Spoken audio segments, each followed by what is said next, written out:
And all this man wanted to do was tinker in a laboratory. That is all this man wanted to do. Leave him alone with his plants. He wanted to be with his plants in the lab.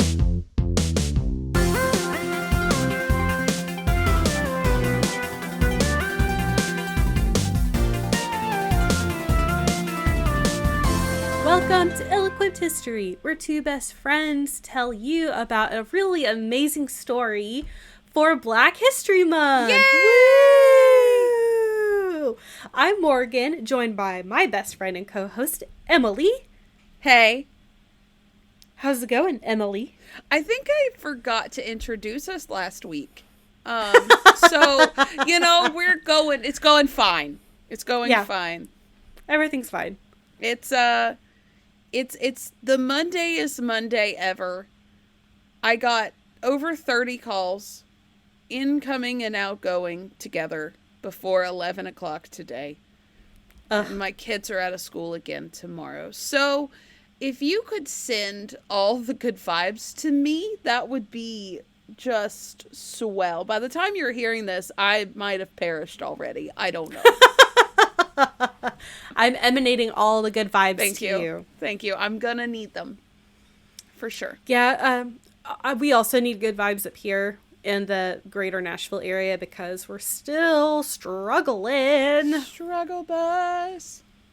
If you don't know, there's an emergency happening in Nashville, and we're starting to come out the other side, but it's been real scurry over here. Hopefully by the time this comes out, you'll be fine. And if it's not fine, what is happening?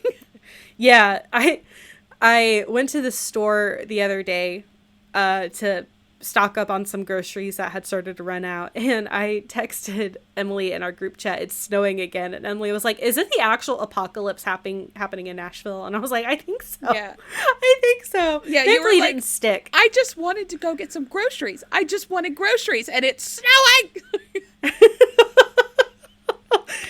And we still have ice. It got almost to 50 degrees today, and there are still solid chunks of ice everywhere. That ain't right. I think it's supposed to rain here tomorrow and be like 50, like in the 50s. So I think that might wash it all away. Here. Maybe. Yeah. I know the ice, like, we still have ice in our driveway, and it is so thick it's not cracking under the weight of our cars. Oh. Yeah. I about ate shit yesterday because I had to meet Nick in the beginning of our neighborhood because he forgot something, and I came back and I parked like 6 inches to the right of where the car was before, so I put my foot out firmly onto what I thought was concrete and proceeded with one leg still in the vehicle to slip all over the place because I had stepped on ice. And I'm sure it is on the camera that is outside somewhere. You got to find that and send it to me. I about ate it. I was like halfway sitting still in the car and was falling. I don't even know how I did that. And only you could fall while sitting down. Seriously. And my daughter was just in the backseat like, what happened? Like, leave me alone. I'm sure you made some lovely noises to go along with that. I'm sure I did. Surprised I didn't throw my back out. Then I had to get her out of the car, and because I'm a good mom, I guess, I was like holding her arm like to get her out.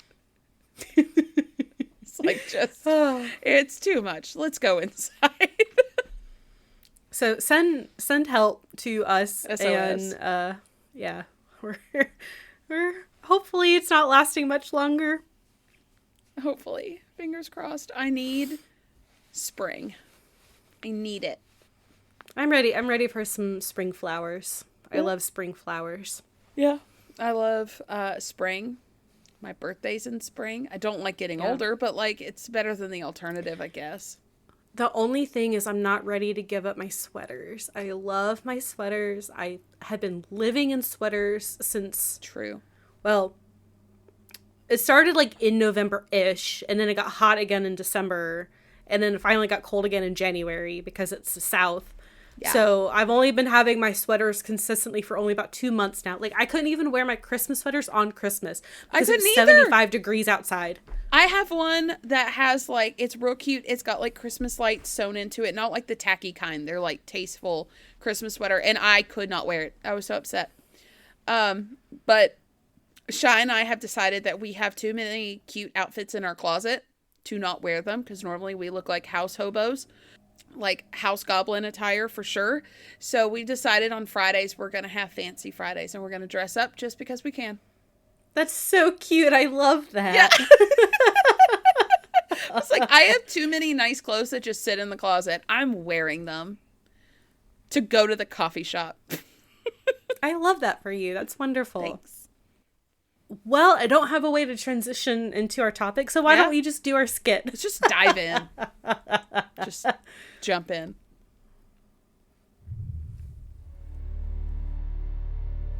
January 21st, 1921. The House Ways and Means Committee is gathering to hear an argument to protect, of all things, the American peanut industry through high tariffs. A lead researcher is present to provide evidence to protect the peanut. He's not quite what they expect, though. He's bumbling, stumbles over his words, and drops materials.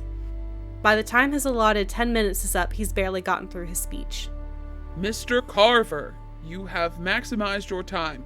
Mr. Speaker, please. I have much more information to give. I just need 10 more minutes. Very well. The scientist speaks for 10 more minutes. Mr. Carver, you have used your time. Mr. Speaker, I am just getting to the benefits of nitrogen in the soil. I need more time. All right. 10 more minutes is given. The scientist speaks for 10 more minutes. And 10 more minutes after that. And all the researcher speaks for over an hour about the utility of the peanut. The House committee is speechless. Then, slowly but surely, applause breaks out. To the scientist's surprise, he is given a standing ovation. The scientist's name was George Washington Carver. He is known for his work with the peanut, but he was one of the most foremost researchers on soil and farming in the United States. Today, we learn about the life and times of the Peanut Man. Ooh, the Peanut Man! Yeah, so I feel like George Washington Carver is ubiquitous with Black History Month, but all I knew about him was that he did stuff with peanuts. All I knew about him was his name. So this is interesting. Yeah, I did not know what he did. So awesome.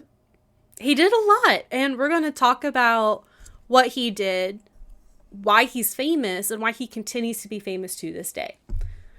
Cool. So he was born George Carver on a farm near Diamond, Missouri.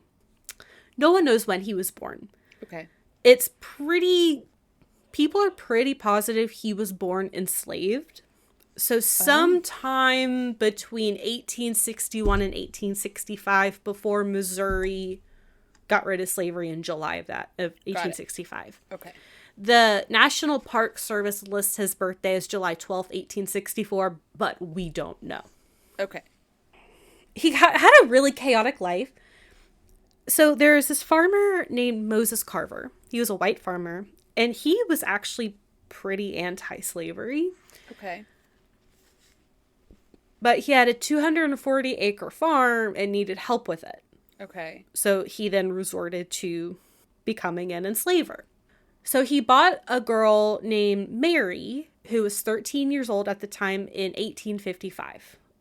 And this would be George's mother. Okay. So George's father, he was enslaved on a neighboring farm, but died before George was born. Oh. I know. But I couldn't find out who he was, just that he was not on Moses Carver's farm. So Mary was between the ages of 19 and 23 when George was born. Okay.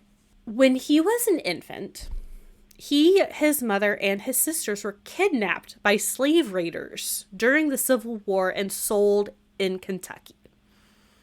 What?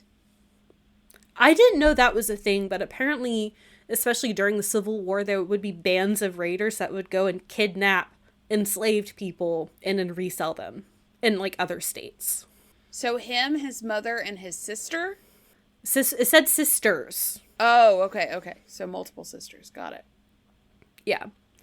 Moses sent one of his neighbors to try to go find this family, and the only person who was found was George. Oh, no. And the neighbor actually had to trade one of Moses's horses to get George back. So we don't know what happened to Mary or his sisters. Oh, no. I know, it's so sad.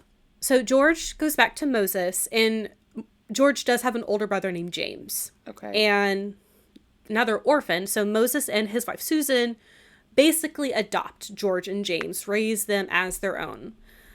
I couldn't see, it said like raise them like their own children, but I don't know if they also had like their own biological children. Gotcha. But I mean, from what I saw, they seemed to have a good life. They were both taught how to read and write. James wasn't about the academic life, so he would grow on to be a farmer like Moses. Okay. George had a weaker constitution. He was a bit more sickly as a child. Couldn't really keep up with the brutality of farm work. Okay.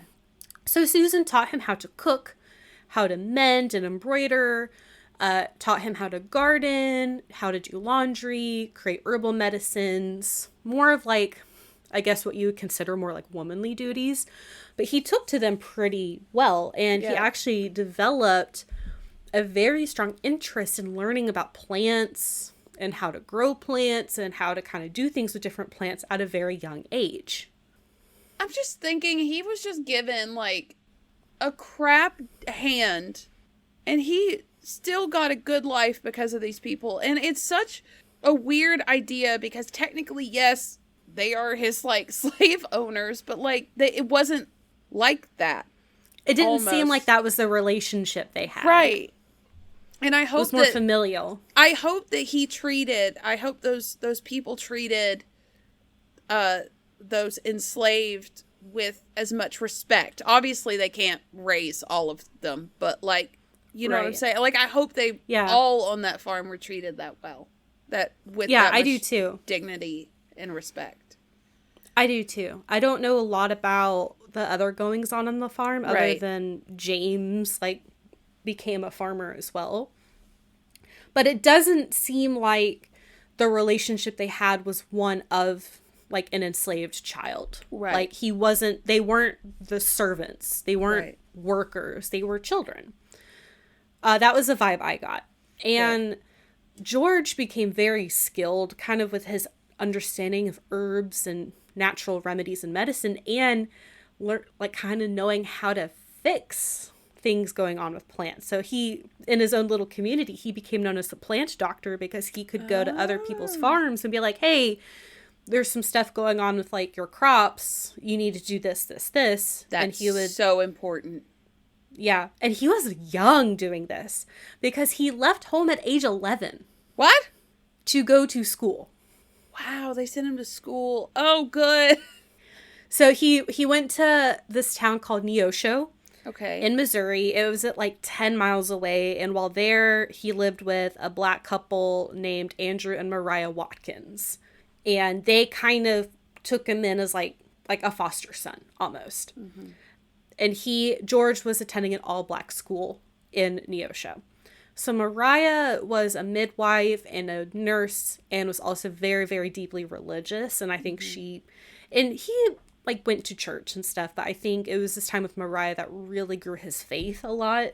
I saw he was mostly non-denominational, but very, very connected with his relationship with God. Okay. And feeling like he'd been given a gift and was using that to help people. And we'll talk about that a little bit later. So Mariah also was teaching him a lot about natural remedies and how to put certain plants together to make medicines and stuff like that. So he stayed with the Watkins for about 2 years, but was very dissatisfied with the level of education he was getting in Neosho. One source I was reading said that the school teacher had them, I don't know if it was a man or woman, but the school teacher and George had about the same level of education. Oh. So he didn't feel like he was getting anything out of it. So by the time he was about 13, he left. Okay. And he ended up joining, and Emileigh had mentioned this in her last episode, that there is this great migration of Black people leaving the South during Reconstruction after the Civil War because everything in the South was real shitty. And a lot of them ended up going to the Midwest. And George went along with them. He kind of bounced from family to family, especially to Kansas. Like, he lived in Kansas for the next few years. Really, for the next decade, he was just kind of bouncing around, educating himself as he went, going to schools here and there. Okay. And he ended up graduating from Minneapolis High School in Minneapolis, Kansas in 1880. And he was about in his 20s or almost 20 again, because we don't know when he was born. We're not really sure how old he was. But after he graduated high school, he applied to Highland College, which I believe was also in Kansas, and he was accepted. And then literally he shows up on the first day of school, and they're like, oh, oops, we don't accept Black students. What? Yeah. So his admission was denied to Highland College. And it was pretty, that really bummed him out. It really saddened him. So he just kept bouncing around, and he ended up in Iowa, and he became friends with a white couple named the Milhollands in Winterset, Iowa. And they became really close, and they encouraged him to go back to school. And he was like, nah, I already did that. Like, I don't want to go through that again. And they're like, no, like, there's a school not far away. It's not segregated. You should apply. And so he did, and he was accepted to Simpson College, which is in Iowa. And again, not segregated. It went by merit. Okay. And qualification, not race. Hell yeah. Right. So when he started going to Simpson College, I saw that he wanted to go into teaching, and I also saw he wanted to go into art. But he was taking a lot of art classes and piano because he wanted to be an artist. He, when he was growing up, he loved to paint and he loved to play music. So he has a professor named Etta Budd, who is a white woman. And I was trying to get more information about this moment because she believed, I don't know if she saw more potential in him.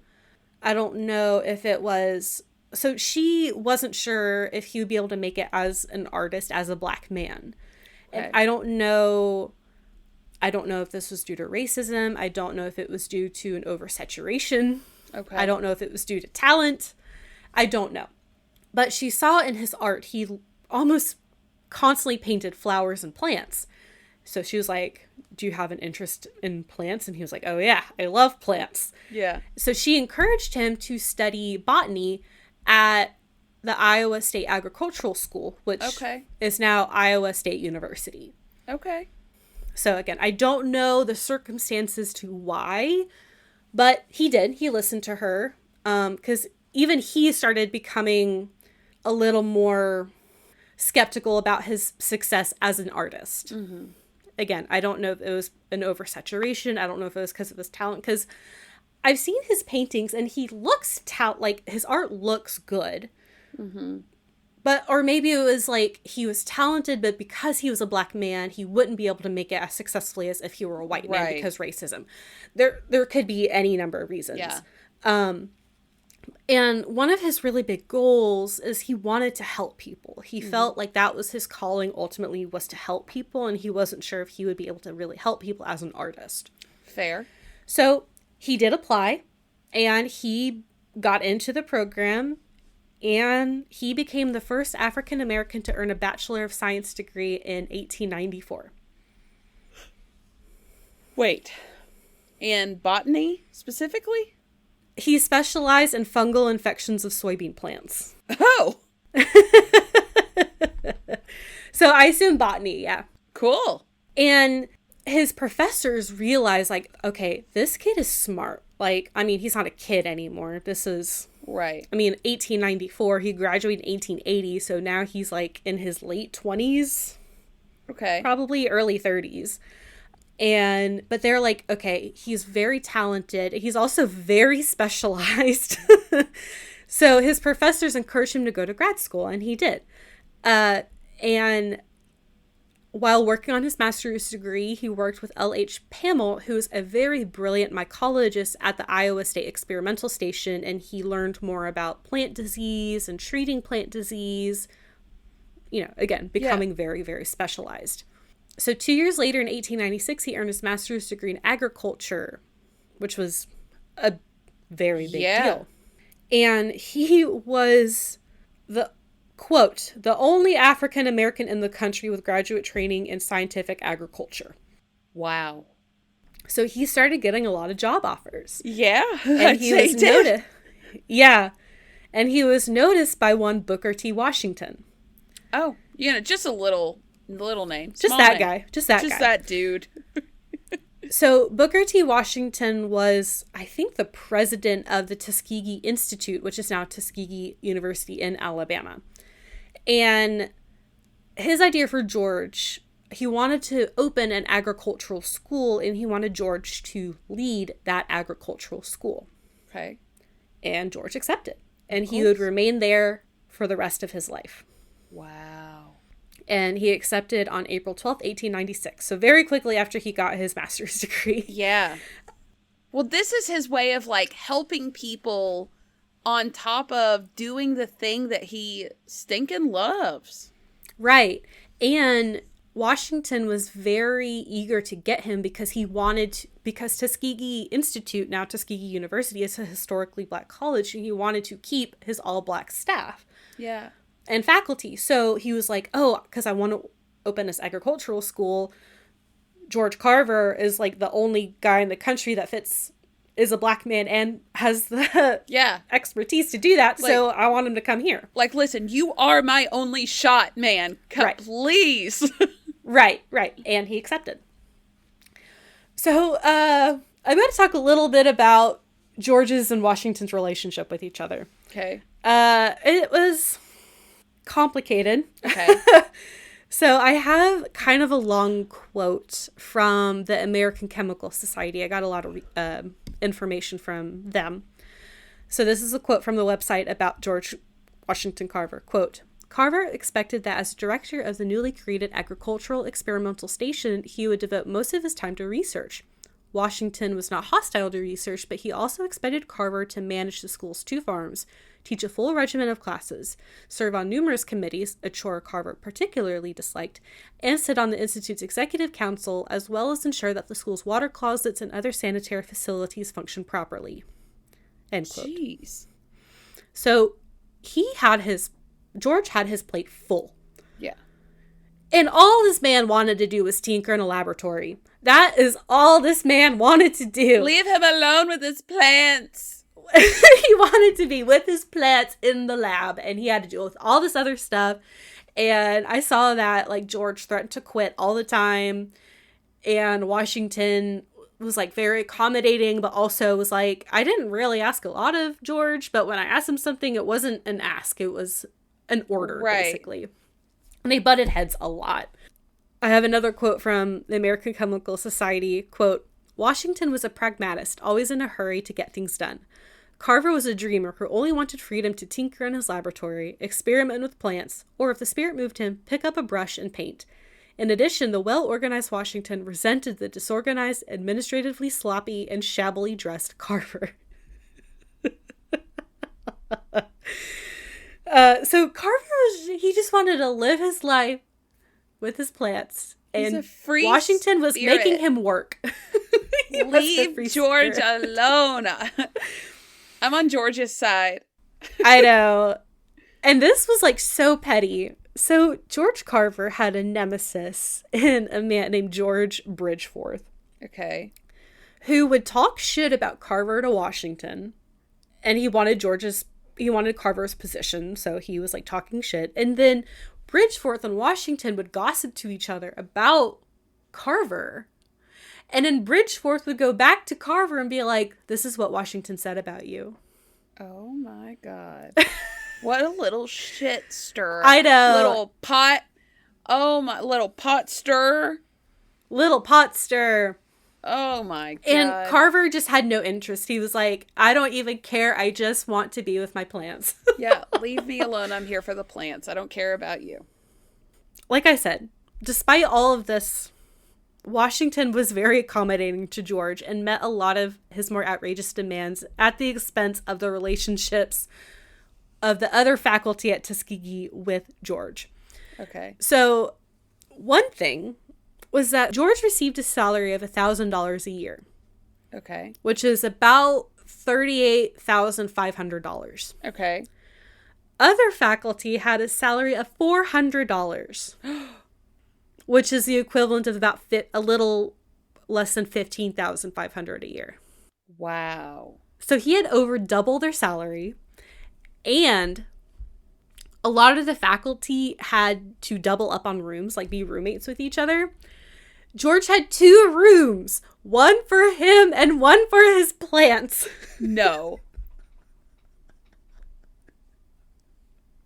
He gets twice of everything. How did he manage that? Because he was so valuable. Oh my God. Washington was like, please do not leave. Because, again, George would threaten to quit all the time. It'd be like, I can go somewhere else. Everyone wants me.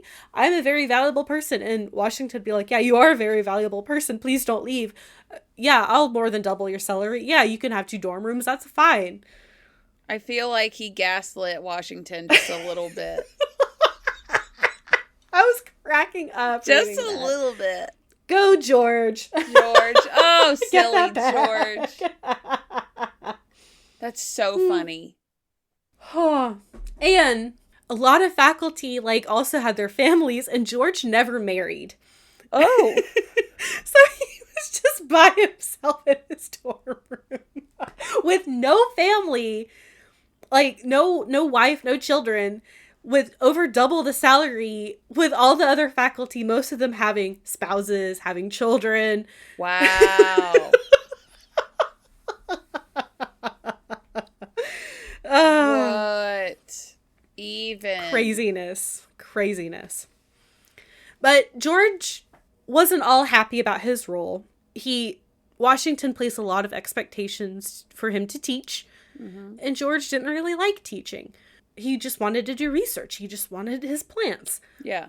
But he was beloved by his students. Oh my God. He didn't ask for this. He's like, I don't want you here. That's so funny. But they loved him so much. And part of it was like his natural enthusiasm. Yeah. Because he was so excited about botany and plants. Like, the students were like super they started becoming into it as well. He's also pretty funny. So like he would put jokes in his lectures a lot. And he was a great mentor, and he understood the need for education. So even though he didn't like teaching, he did it because he knew that education was so important. And he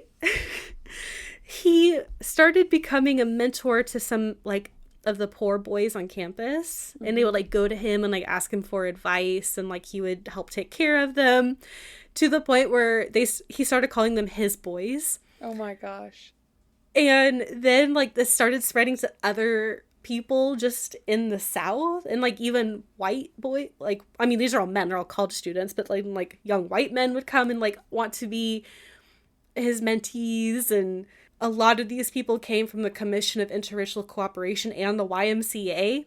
Oh my God. And they just wanted to be with him. And I was reading some letters that he had written, and like he loved these men as much as his own sons. Wow. Like they were his children. Wow. And he was so proud of them, and like whenever they accomplished stuff, and he'd be like, I'm so proud of you. It's so sweet. But he hated being a teacher. So funny. He's like, he accidentally made himself the coolest person on campus, like the coolest teacher on campus. He didn't mean to. He just got such excited. A little nerd. That's so funny. And one thing I read is that, so Booker T. Washington died in 1915. Yeah. His replacement, Robert Russell Morton, actually did comply with what George wanted, was to decrease teaching. So after Washington died, George was actually able to dedicate most of his time to research and just had to teach during the summer. Okay. But George was devastated by Booker T. Washington's death. Yeah.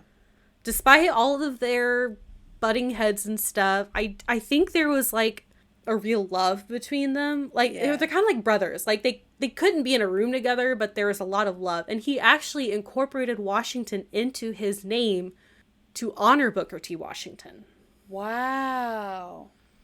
That's where Washington comes from? Mm-hmm. Wow. I had no idea. I didn't either. I thought he was named after the president. Yeah. Holy shit. That is so cool. I know. So now I'm going to talk about his research. And some things might be a little out of order. I did my best. Okay. So, as you can probably imagine, it was very hard to be a Black agricultural researcher and expert, especially in the South. Yes. This is like the early 1900s, late 1800s. Farmers insist they already knew how to farm. They didn't need to be taught nothing. Mm-hmm. And the idea was that if you went to school, that's how you got out of farm work. So farmers were not interested in attending lessons at the local university about how to improve farming practices. So one of George's ideas, if the farmers are not going to come to a school to learn more effective farming, the school should go to them. Okay. Good idea. Exactly. He founded the Tuskegee Institute Movable School in the early 1900s, which would later be called the Jessup Wagon in 1906. Okay. Why Jessup? I don't know. I couldn't find anything about why it was called Jessup. But this was a mobile classroom laboratory so that he could go from farm to farm and teach about soil chemistry was his main goal. And he actually never used this, but he came up with the design. Okay. And so the drawing I have in the show notes is his design for the Jessup Wagon. Cool. The first iteration was a horse-drawn carriage, and it cost $674, which is about $3,600 today. Okay. And later iterations would use a truck. Okay. Again, he never used it personally. He never went out into the Jessup Wagon and then went other places, but he, created the plans for it. He created the lesson plans to be taught. Okay. And this was actually so successful in its first few months that the U.S. Department of Agriculture adopted it as part of its outreach program. Wow. Okay. Which I thought was awesome. Just, can he do anything bad? No? I don't think so. Because he did so much. Just not a lot of stuff that is still around, I guess. But he's still a brilliant, brilliant man. We'll talk about it. Okay. So one of his biggest things was to focus on helping poor farmers, both white and Black, to improve their farming practices in the ways that was most economical for them. So one thing that he taught was that instead of having to buy feed for their pigs, they could use acorns. Okay. And it would still be nutritious and provide the, what they needed. Instead of having to buy fertilizer, they could use swamp muck to provide nutrition to the soil. And I will say, this is probably his biggest contribution that is still used today. He is the one who understood, he researched and learned about the importance of crop rotation. Mm-hmm. So in the South, prior to the Civil War, the primary crop was cotton. Mm-hmm. And cotton depleted the nutrients in the soil in the South. So there wasn't a lot left over for food, especially post-Civil War. So because he did all this research with soil chemistry, he learned that rotating crops and utilizing nitrogen-fixing plants like peanuts, soybeans, sweet potatoes could implant nitrogen into the soil and fix it to make it more nutritious to grow new crops. Yeah. And kind of fix everything.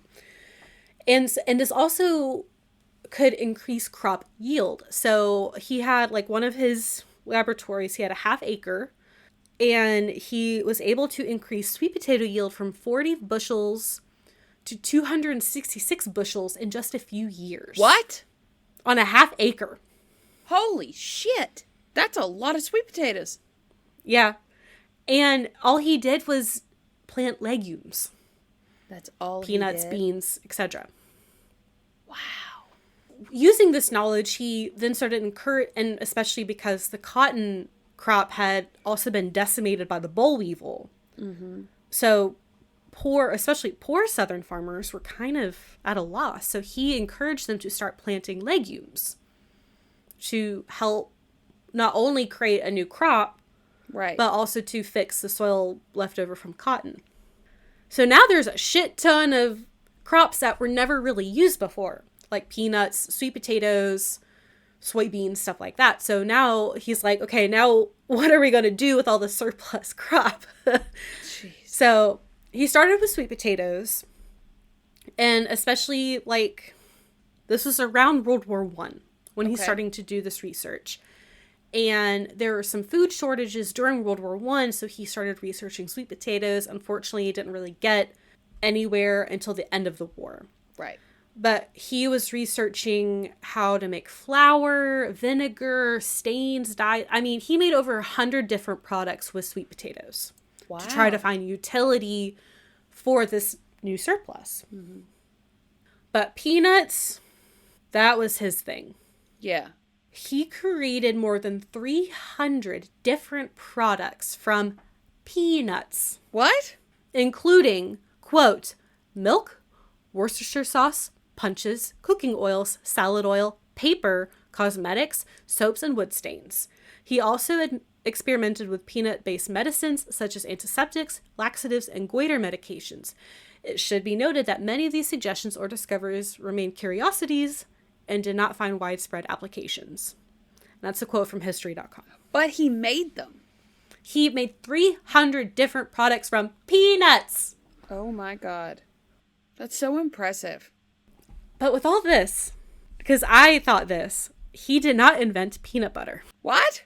So the Inca actually had been crushing peanuts into a spread for hundreds of years prior to this.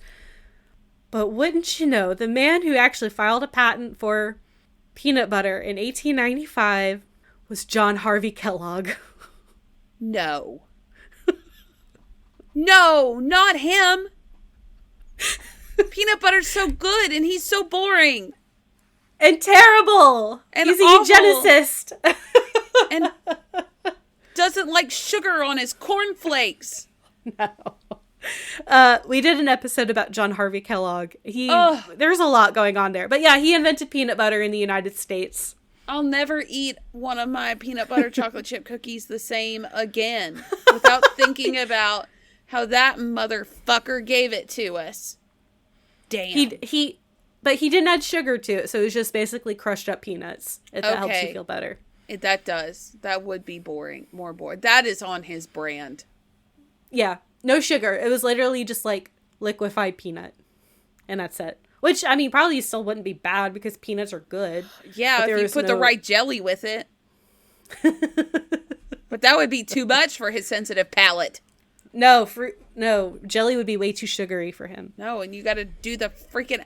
Could you imagine a mouthful of peanut butter and you have to sing the Chew song?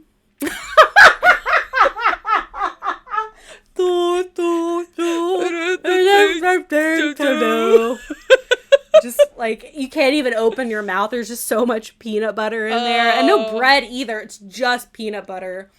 Probably on one of those gross ass biscuits he made. Gross ass biscuits dipped in peanut butter. You can't. No. Oh, fuck this guy. I'm getting fired up about freaking Kellogg now. So I just needed to, because George Washington Carver is attributed with inventing peanut butter, and he did not. He did everything else with peanuts except peanut butter. Except the most important one, I'll be honest. Right. Yeah. So how he became the Peanut Man. And this is going back to our skit. So he spoke before the House of Representatives Ways and Means Committee in 1921 because the peanut industry, like, from what I could gather, is that they were discussing whether, like, foreign peanuts should be making it into the United States. And the U.S. peanut industry was like, no, we have to protect our peanuts. Yeah. So they were fighting for high tariffs to be placed on peanuts coming from outside the United States. Okay. Is from what I gathered. Okay. That makes sense. Yeah. Yeah. George Washington Carver went before the House and gave his speech about the utility of peanuts and how awesome they are, and he received a standing ovation for talking about peanuts. And he was only supposed to talk for 10 minutes, and he just kind of, like, he was dropping stuff, he would eat the peanuts, like, it was just kind of a mess. But he talked for over an hour. Like, they just kept giving him more time. I love it. And then he received a standing ovation. Like, this is hilarious to me. I mean, how engrossed in this peanut conversation do you have to be to give it, like, a standing ovation? He must have blown everyone away. I know. Especially talking for over an hour when he was supposed to only have 10 minutes. That sounds like me. That sounds like us in the beginning of an episode when we're trying to do, like, an intro and we just keep on yakking. And people still listen to us. Yeah. Thanks for sticking around, guys. Yes, we appreciate you. Our next opener will be about peanuts. Yep. Yep. So I couldn't tell if it was the official or unofficial, but he became a spokesperson for the United Peanut Association of America, which I thought was pretty funny. United Peanut And Association. he became known as the Peanut Man after this. I love it. And another thing that helped add to his kind of preaching about the peanut is it's very easy to grow. Yes. I mean, like first grade classrooms grow peanuts as a science experiment. They're easy to harvest. You can do a lot of stuff with peanuts, clearly, and they're a good source of protein. They are. So there's a lot of really good utility with peanuts, and I mean just legumes in general. And so I have this quote from sciencehistory.org. Quote, "When he first arrived at Tuskegee in 1896, the peanut was not even a recognized U.S. crop. By 1940, it had become one of the 6 leading crops in the nation and the second cash crop in the South after cotton.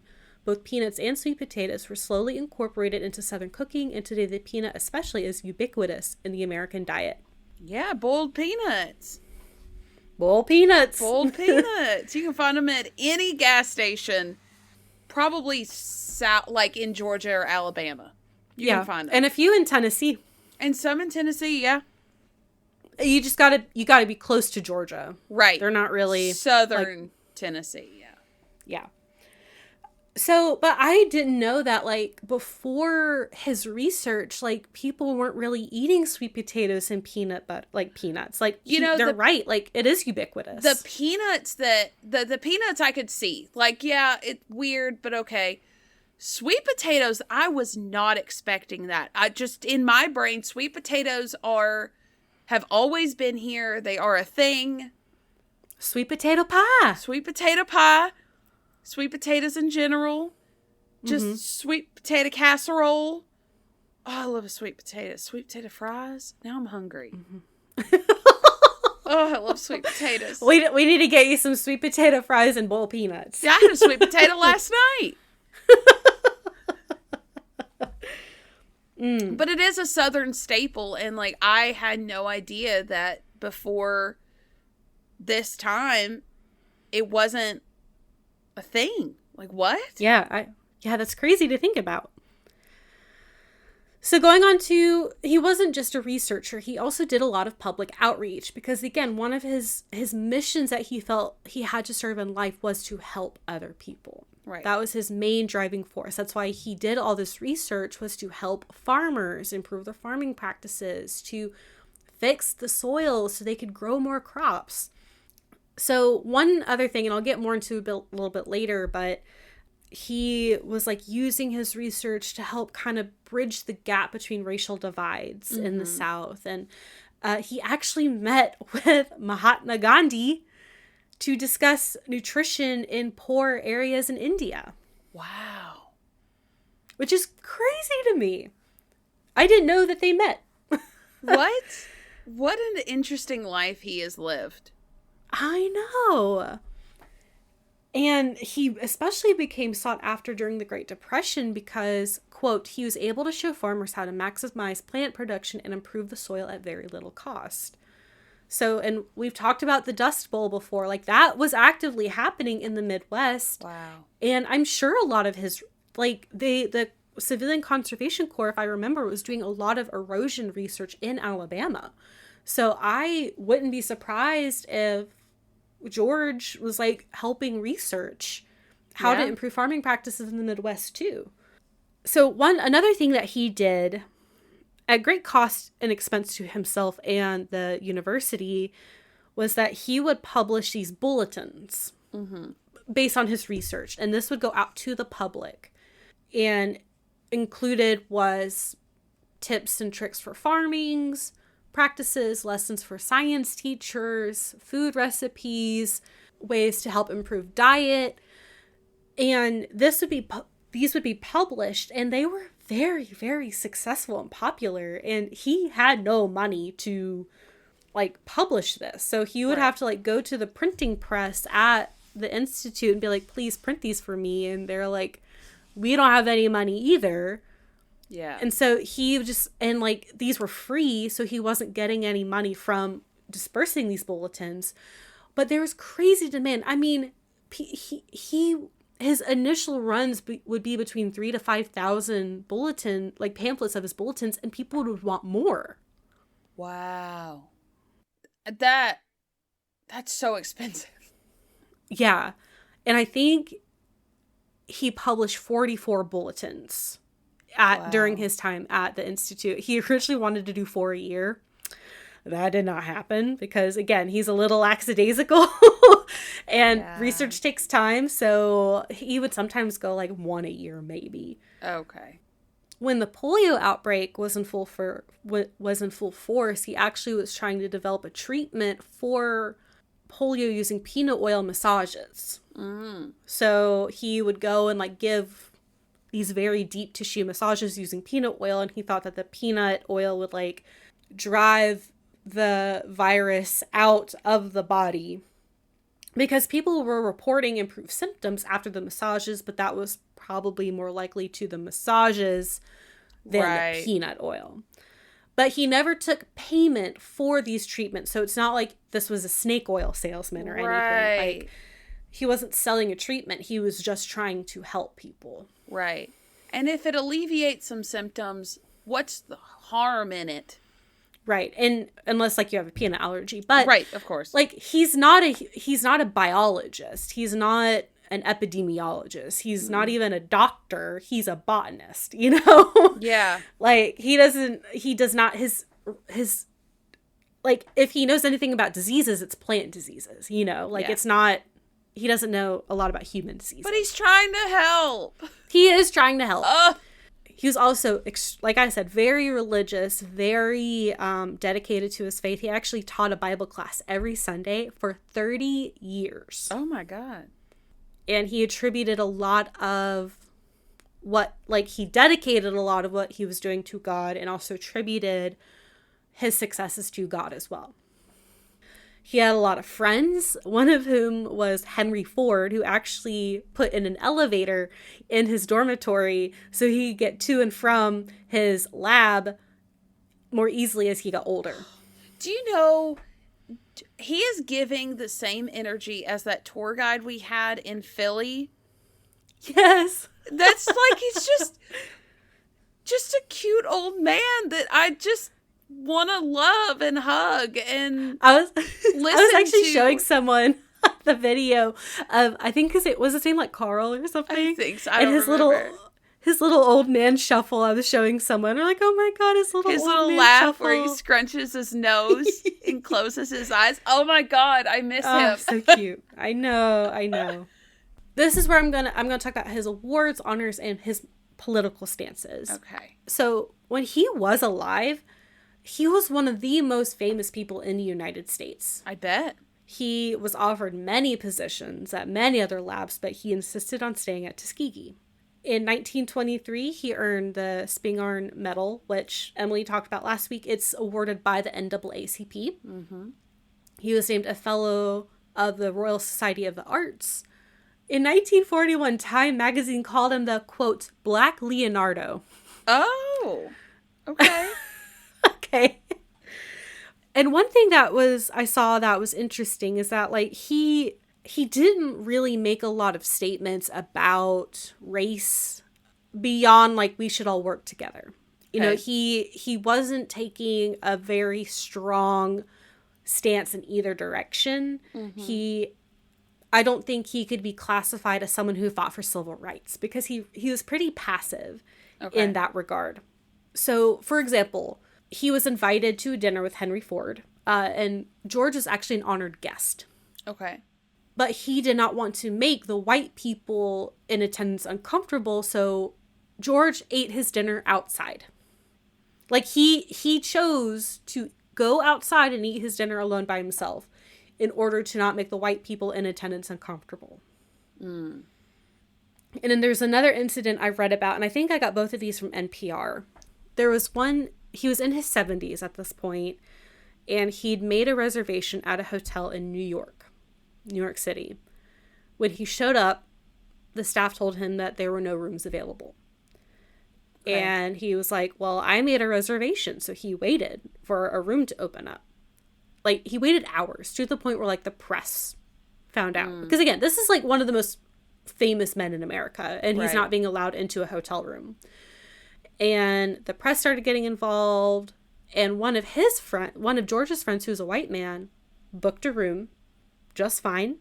And then when he tried to give George his booking, they were told there are no rooms available. Wow.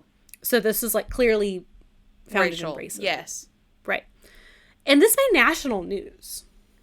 But he never made any statements about, like, the effects of Jim Crow on him. He never made any statements about the racial, you know, discrimination he himself faced.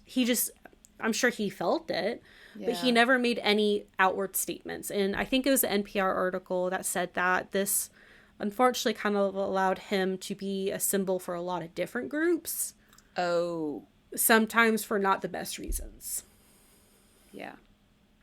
Yeah, I could see that. But he just wants to be alone with his plants. He doesn't care about anything else except his plants and helping farmers. Like, that's it. Leave him alone. So I'm going to talk about his death. And Emileigh, I need to prepare you, because this is one of the saddest things I've ever heard in my life. No. I almost cried. Not George. He died at the age of about 78. Again, we don't know when his birthday was. On January 5th, 1943, after falling down the stairs at his home at Tuskegee Institute. No. Isn't that the saddest thing? You should have used the elevator. I know. I'm so sad. George. Like, I literally, like, my eyes started watering when I read that. Oh no. So he was buried on the grounds at Tuskegee Institute next to Booker T. Washington. So they can bicker in the afterlife. I know. They can fight all they want. Oh my God. That's perfect. I know. So, shortly after his death, Franklin Delano Roosevelt, who was the president at the time, signed into legislation that a monument would be built in his honor. Oh. This was a very big deal for multiple reasons. Yeah. One, this was the first time this honor has gone to a non-president. Wow. And therefore, the first time this honor was given to a black man. Wow. The only two other men who received this honor were, like, a president signed into legislation that a monument would be built was for George Washington and Abraham Lincoln. Damn.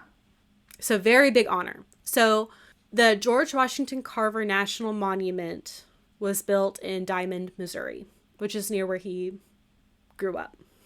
Wow. And near where he was born. I got this quote from NPR as well. And this is a quote by Linda McMurray, who is one of Carver's biographers. Okay. Quote, perhaps the greatest paradox was that Carver became famous as a scientist because he was black, even though his blackness diverted him from becoming a real scientist. If he had been white, he probably would have made significant contributions in mycology or hybridization and died in obscurity. Because he was black, he died famous without making any significant scientific advances. Because, I mean, when you think about all that he did, his biggest, still to this day, thing was crop rotation. But, like, all of the things that he developed from sweet potatoes and peanuts, we don't really use. Right. But he was still so famous. True. And is still so famous. And actually, the article I got this from, where is it? The NPR article is called George Washington Carver, the Black History Monthiest of them all. And the writer of the article, his name is Gene Demby. And he even said, like, I know who George Washington Carver is. And I know he did something with peanuts. And that's about it. Yeah. So just a couple other little things. A nuclear submarine was named after him in 1963. What? I know. They're just doing shit. Just doing shit. He was inducted in the National Inventors Hall of Fame in 1990. Cool. He was named as a National Historic Chemical Landmark in 2005 by the American Chemical Society.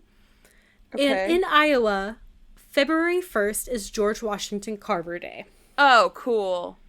So, as of recording yesterday was the Iowa George Washington Carver Day. Happy belated National George Washington Carver Day, Iowa.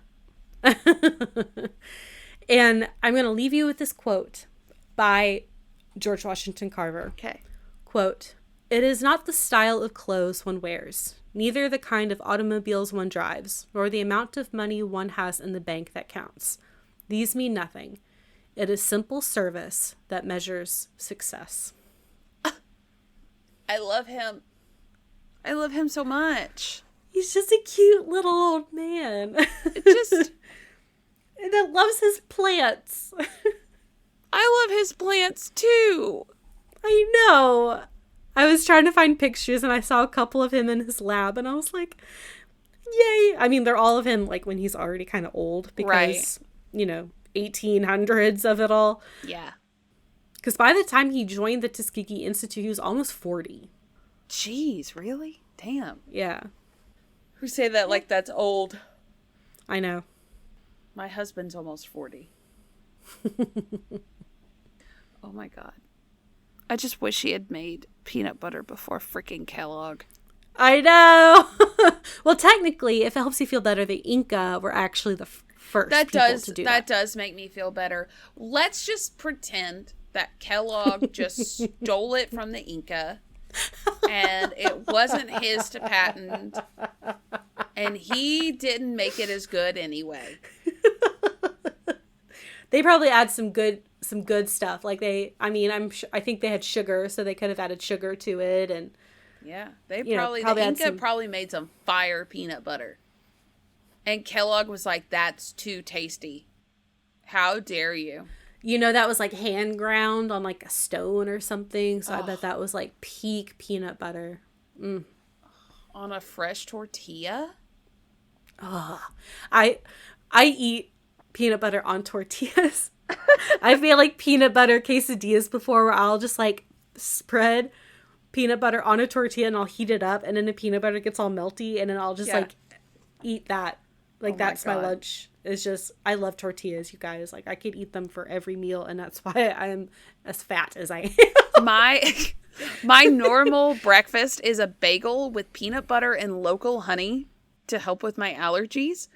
And it actually works, guys. It does. That's why I eat it every morning. But we go through a lot of peanut butter in this house. Nick puts it on everything. It's good stuff. It is good stuff. Tastes good. Cheap. It'll put some weight on you if you don't keep it in check. Careful. Oh my God. There's a lot of sugar in peanut butter too, so you got to be careful. Yeah, Kellogg. Do something about it. He's like rolling over in his grave. No, not sugar. Not sugar. And I want you to know I'm not singing when I eat either. So. Every time I think about it, I get so annoyed. I got fired up these past 2 episodes. You really did. You're ready to bring out your Cassius Clay cannon. Yeah, well, someone point the Cassius Clay cannon at Kellogg and it'll make me a happy lady. He deserves it. Anyway, let's do socials. Yeah. Okay. Facebook. I'm getting tired, y'all. Find us on Facebook. Ill-Equipped History Podcast group and page. I'm also getting tired. Instagram. At Ill-Equipped History. Gmail. ill-equippedhistory@gmail.com. TikTok. At Ill-Equipped History. Patreon. Patreon.com/ill-equippedhistory. Listen, $5 a month, guys, and you get to hear about the CIA and a lot of other stuff. We have so much stuff. And stickers, guys. Stickers. I'm looking at some right now. I'll send them to you. Yeah, we need to design a new sticker for the year. 100%. We need to come up with some ideas. Yeah. I'm really holding fast on I'm not moving my patoot. Or whatever it was we said last week. My patoot's not moving. My patoot's not moving. I'm Rosa Parked. I'm Rosa Parked.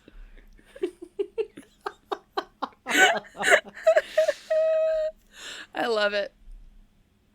Anyway, follow your dreams and love plants. Yeah. And find someone to healthy bicker with. It's really a stress reliever.